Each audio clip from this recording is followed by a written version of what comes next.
Welcome, ladies and gentlemen, boys and girls, children of all ages. I am Sean Anderson, Most Valuable Podcast, and the upcoming segment is from our full Fast Break podcast that we recorded. And if you do want to check out that full podcast, head over to Blog Talk Radio/The Fast Break. You'll be able to find the full podcast over there. But let's move on now to the Cavs and the Celtics. Right now, they're fighting for the number one seed in the Eastern Conference. Celtics currently one game back of recording this. We're recording it on March 25th. At 2:52 p.m., Cavs do have a game tonight against the Wizards, so that's an important game for the Cavs. If they win that, they can get some breathing room over the Celtics. But the Cavs have a tougher season, or end of the season, than the Celtics do. They will face off one more time. Dave, first off, how much will that matchup mean on April 5th, where Boston will be taking on the Cavs in the TD Garden? How much will that mean for the Boston Celtics and Cavs? Do you think it will be a game that will actually put the Celtics over, or do you think it's still going to be Cavs will have a cushion there? I think it could be the game that pushes them over. The interesting thing is I want to see if the Celtics just punk them and be like, yeah, we're resting. Nah, we're good. But I don't think the Celtics would do that. It would be hilarious. The game means way too much. Does it? That's the question. No, I think it probably will be, because if you look at the schedule up to that point, Boston could go on a pretty big run. They could go on a 3-1 run during that. Easily can see that. So honestly, I would love to see that game be the decider of that one game. Is they're dead even at that point and be like, oh, come on. And then you just got to run out that last little bit of the season. Well, that's the thing. I mean, if the Celtics... I think it will be. The Celtics will have two tough games. They got Miami and Milwaukee. Milwaukee's been on a hot streak. Obviously, we know the hot streak that the Heat have been on. So if they get past those two games with a win, then they take on Orlando and the Knicks. So it should be two easy wins for Boston right there. They would be heading at 4-0. And if they can make up a game, that game might be... I mean, before that Celtics game, the Cavs have to play, I think it's, 6 games? They do have 6, yeah. 6 games, and it's against Washington, a great Tonight, team. That could be a loss. San Antonio, and that's not a back-to-back, but it's still 2 games in 3 days against two great teams. Then you got the streak on the 30th. That's right. rough. You got the Bulls. The streak. Yeah, the TNT streak. The TNT streak, and the Bulls are undefeated against the Cavs this year. And then you got... So that's a loss. Then you got the Sixers in a back-to-back, so that's going to be a win. So there's games where the Cavs can lose. They can falter. And lose some ground. Ricky, will that game at the Garden be the game that pushes over the Celtics? I'm going to stand on a limb. I'm going to be bold. I'm going to say Boston, number 1 seed. Boston will be the 1 seed going into the Eastern. I just look at the rest of the schedule. So you're taking them in that game, and you're taking them for the rest of the year. I don't think. I think that April 5th game might not even play into it. Oh. Might not even play into it, because you look at the rest of the schedule, and I know the Cavs are the Cavs before I get hate in the comment section. But this week, I think it's a 2-2 week for the Cavs. I think the Spurs will beat them, and I think the Bulls will beat them just because of the streak. Let's be honest. That's why we're going to beat them, and it's at home in Chicago. But yeah, win over the Wizards, win over the Sixers, unless they rest because it's a back-to-back. But I look at the rest of it. 2 games in Atlanta, that's almost a back-to-back. You got that 1 day off in between, but you're traveling from Atlanta to Cleveland. Traveling is really going to take so much time. 2 hours. But still, getting on a plane, getting off a plane, having to go through everything, it takes a lot out of you. Snakes on the plane. You get Miami in Miami. Miami's going to play up against LeBron, and then you get Toronto to end the season. Whereas, yeah, Boston has the Milwaukee twice. They have the Heat once, but I'm not scared. I'm not scared of the Nets. I'm not scared of the Hornets. Maybe you should be. I'm not scared of the Knicks. I think they'll beat the Hawks. It's one of those things and they have Orlando too. You got to be totally scared of Orlando. I think the schedule's easier for Boston. But you do have the back-to-back against Cleveland, Atlanta. That's tough for the Celtics right there. That and the Buck games are the only things I don't like. The problem is you have a back-to-back. Starting with the starting against the Cavaliers. The Cavaliers are coming off, so that second game for them is a back-to-back. So that's why I'm I think that's what's going to do it. I think that Cleveland will be tired coming into that second game, and then Boston will be fresh, and then it'll just carry through. I think it depends on what the Cavs want to do, because they might. They might throw out nobody's against the Magic. Yeah, they might rest people against the Magic, because that Celtics game might mean so much. And honestly, what Boston could do, I'm not saying they are, but if you're going to buy tickets to that Hawks Celtics game, you might want not to after what I say. Brad Stevens' company could go in and say, hey, they're coming off of a back-to-back. This is the second game of it. Let's go balls to the wall. You guys can get a rest tomorrow after this one. Get the W today. Go all out. I'll give you the day off tomorrow. That's not Brad Stevens' thing. He doesn't give people a day rest. But it's one of those things where I was thinking, that's what I would say. Go all out here to win this game, And then, you know what, I'll give you a rest on the 1-1. I love that we're seeing the top two teams go up against each other at the end of the season, like so close to the end, with this much meaning behind it. Like, there's going to be a level of intensity in this game I can't wait to watch. Yeah, and we talked about, like, you know, kind of the lack of competition that we've seen in the NBA, kind of expecting the Cavs to be the number 1 seed. It's good to see not only the Celtics, but the Wizards are close, Raptors are close, and, you know, we always talk about the Raptors being the second best team, but seeing the Wizards step up, seeing Bradley Beal being healthy has been huge. And then obviously the Celtics, the rise of IT putting up near 30 points a game has been unreal. Real quick, let's actually just go through the Cavs schedule and just kind of give me your thoughts on where they'll end up right now. They're right now currently at 47-24. Ricky, I'll give you the Cavs because I know you love them so much. Dave, I'll give you the Celtics. So right now, sitting at 47-24, you said they're going to get a win against Washington? So yeah, they'll go 48-24. Then 25-26. And then 49. So it'll be 49-26 going into April. Then I'll give them a win over the Pacers, win over the Magic. So that's 51. That Celtic game, I'm going to come back for later. I mean, they'll go ahead and split with Atlanta. And then maybe so 52-27? And then I'll say beat Miami, but lose to... I think one of those games, either Miami or Toronto... One of those teams is going to play up a little bit. Okay, I'm trying to get a record here. So give them so 2-2. So that's going to put you at 49-26. Then you had them winning both Indiana and Orlando. Yep. So that's 52 wins and 26 losses. You said splitting Atlanta and splitting Atlanta, right? Yes, I'll say splitting Atlanta and then splitting the Miami and Toronto. So that's 2-2. You know what? I'm going to go double loss because I think they'll rest in Miami. Okay, so you're saying they're 1-3 in their last 4 games. Yes, I don't think they play going into Miami. So it's a back-to-back. That's 53-29. Okay. So then, are they going to win that Celtics game and go 54? No, nut up. 53. I'll go Boston. Boston in the Garden. So 50. In the Garden. So it's 50. I'm losing my mind. 54-31, right? I think it was 53. 53 wins because I got Boston 53 and 29 losses, right? Something like that. That would put up at 81. I don't know math. Dave, let's do yours. Terrible. Because Ricky fucked that up. Just abomination. Are they going to win against Miami? Miami win. 48.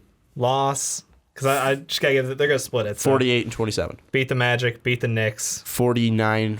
And 27. Then Cleveland showdown. I got them losing. Okay, 49-28. Gonna beat the Hawks. Gonna beat the Hornets. 51. Gonna lose to the Nets. Gonna falter there. 51-28. And then you know what? 51-28. Gonna lose to the Bucks too. Okay, so 51-29. So okay, that's 80 games. I don't know how to do math. Math Anyways, is hard. This was a terrible segment like idea. Like we said, we are not financing or accounting majors. Skip that. That was a terrible idea. Let's skip on to that, though. And so you're saying that they're not going to be the number 1 seed, Boston? I think they're going to falter. I think they're going to lose some games that they shouldn't.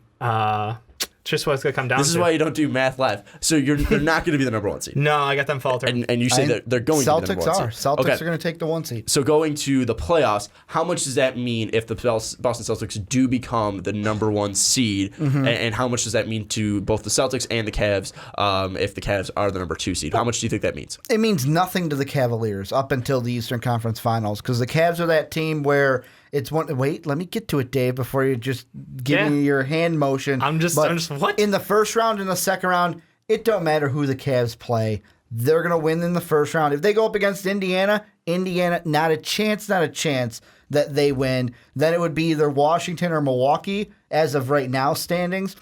Would be a good series, but I would still take Cleveland over either of those teams. It'd be more beneficial to Boston because, one, you don't have to see Cleveland until the Eastern Conference Finals, and it's one of those things where you might be able to see the Raptors, but there's a chance you could see the Hawks, which would be, to me, I would rather see the Atlanta Hawks than the Toronto Raptors in the second round. Then when you get to an Eastern Conference of Boston-Cleveland, Game 7 is in the Garden. And I know you're saying, well, Ricky, you can't assume there's going to be a Game 7. This is going to be a great series.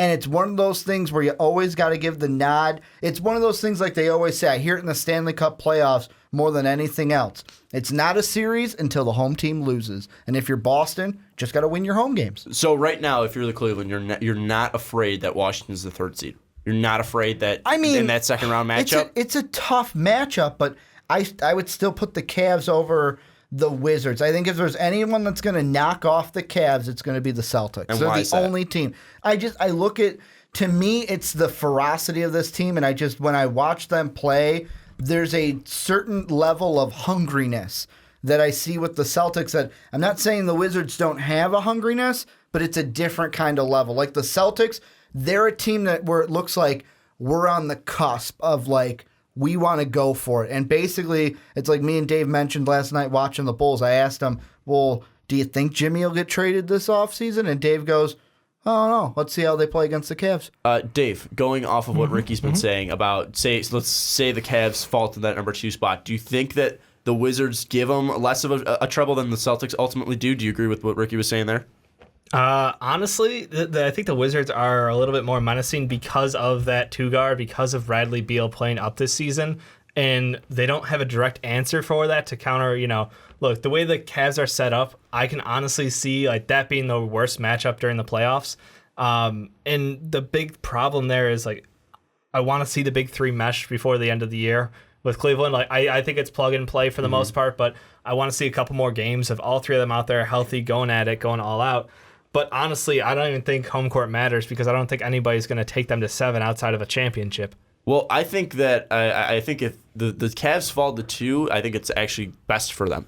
Because I think their toughest opponent is, weirdly enough, the Raptors. You have PJ Tucker, who is a great guy coming off the bench, a great player for that team, at least at the small forward position. DeMar DeRozan's been going off. DeMar Carroll, we know that he could be a defender when he's playing up. I mean, he's shown it before. You also see Serge Ibaka, obviously suspended, but he still will be hopefully not suspended by playoff time. You got Kyle Lowry, obviously, when he comes back, and I'm not sure exactly when his timetable is, but I think it was playoff time. So if the Cavs can avoid them in the second round, I think that's what's best for the Cavs because, again, looking at the matchups, Kyle Lowry versus Irving, I would still take Kyrie, but it's not that big of a discrepancy right there. That 2-guard, DeMar DeRozan's one of the best 2-guards in the league. You have 2 players that I don't know if they can guard LeBron James in PJ Tucker and DeMar Carroll, but those are 2 guys that are good defensively. Then obviously Serge versus K Love's a very interesting matchup, and Valanciunas against Thompson, that's going to be an interesting matchup. So I think at least starting 5-wise, I think Toronto matches up best against the Cavs. I know they haven't been playing up as well, and obviously injuries have hampered them, but I still think when healthy, the Raptors is still the hardest matchup for the Cavs. And we saw that last year taking them to 6 games. Well, and the thing with Serge is if it was the same as Rolo, it was only 1 game. So both Rolo and Serge are back right now as we're recording this. But another thing that this does, not necessarily for a Raptors-Cavs series, but like Boston and Cleveland, is whoever's got the 1 seed, if Boston has the 1 seed, that first game is at home compared to on the road. And you know that the TD Garden is going to be jumping for a first round or Eastern Conference game 1 against the Cavs. And maybe that alone could help a team that is fueled by Isaiah Thomas too. I'm not necessarily saying, oh yeah, they go out there and they win the series. The Cavs are beaten in the finals, but if I'm Boston, I need that. I need that little edge. I need whatever edge I can get over the Cavs because really it's like Dave said, the Cavs, it's one of those things where he says he wants to see how the big 3 play. I don't care because I know they're going to play and I know they're going to be good. And they have LeBron James, who's the X factor in the East. And whatever edge you can get over this team is going to help you in the long run and give you what you feel would be a fighting chance. I agree with everything you said, but why is LeBron James an X factor? He's the best player in the damn league. That's why he's the X factor. But usually X factor is like the thing that determines. Wouldn't you just say that LeBron James is the best player on the court? I don't know if it's the X factor. Usually I think of X factor as like Alondo Tucker coming off the bench for the Wisconsin Badgers. Like I don't see like, Kyle Korver, X factor. Yeah, like I see Kyle Korver or Darren Williams as an X factor, not LeBron James. Like LeBron James is the every kind of factor. X factor is like the extra factor that's like in there. It's like maybe unless you're saying like LeBron James, how he can pretty much be 2 people on the court. Maybe that. Did you like see LeBron the finals James last year? Yes. Did you? Did you? I did. Did you not black out? Did you see that little bit of X factorism that LeBron put out there? Ooh. Are you just talking about his competitiveness I'm nature? saying everything at the end is because saying, I'm going to will this team to victory. Because I think you just forgot that how good LeBron James was. Oh, no, he's good. Can we cut to a clip? those first 4 games, I believe the Warriors were up 3-1. And then LeBron kind of turned it on. We cut to a clip where LeBron pissed off Ricky so much he was throwing headsets. No, that was the league. League, we're not going to get into that, though. The league ruined that series. But LeBron did turn it up, and that's what I'm saying. No. They have LeBron James. He is, to me, the X factor. I don't care what you say. It's going to sound stupid, but I sort of want to agree with Ricky here in one matter. I just think the term X factor for LeBron James is ridiculous. Yeah, that is. But no, Ricky's right in the fact that the Celtics need the 1 seed more than the Cavaliers do. I agree. The Cavs could walk in as the 8 seed for all they care. It doesn't matter. Honestly. Wouldn't that be funny if they just, fuck it, next year we're going to be the 8 seed. You know what? We're not going to play these games. We're not going to play the entire season. We're going to forfeit the rest of these games left on our schedule. We're going to walk in as the 8. Who cares? See, I looked up the meaning of X factor, and it's a variable given in situation that could have most significant impact on the outcome. I kind of see what you're saying, but also it's like saying, like, well, LeBron if it rains, every kind of factor. If it's a thunderstorm and it's a tornado outside, it might be the X factor to why we might not play baseball today. Like, it's like, well, with Kyrie and LeBron, that is like a thunderstorm and a tornado. It's like saying something obvious, Like, I don't know. K-Love is the rain from 3. But what is going on here? I don't know. I agree with you, though, that the Celtics need the number 1 seed more than the Cavs. Do you think that it will come down to a Game 7, though, if it goes down to the Celtics versus Cavs? I want it to so that's not badly. The question, will it? I'm going to say yes. I'm going to say yes because I want to see it happen. And if I visualize it up here, it might happen. Will the Celtics win Game 7? If it's at the Garden, then it's a 50-50. If it's at the TD Garden, I'll give it 50-50 Game 7. Dave? I don't even know if the Celtics are going to be in the Eastern Conference Championship. Fair enough. Anyways, if they're the 1 seed, they will be. Are you sure? Yeah. Home court advantage. Raptors are good. No, the Raptors are good. Home court advantage doesn't win you. You still got to play 3 games on the road. But you win the home games and boom, you move on. Okay, if the road team wins the home games, that's 3 wins right there. Well, and then we have a series. Anyways, Sean. Thank you. Oh, shit. It's just one of our videos scared me a little bit. Don't forget to check out that one. And also don't forget to check out patreon.com/mostvaluablepodcast. But thank you so much for watching. We'll see you next time.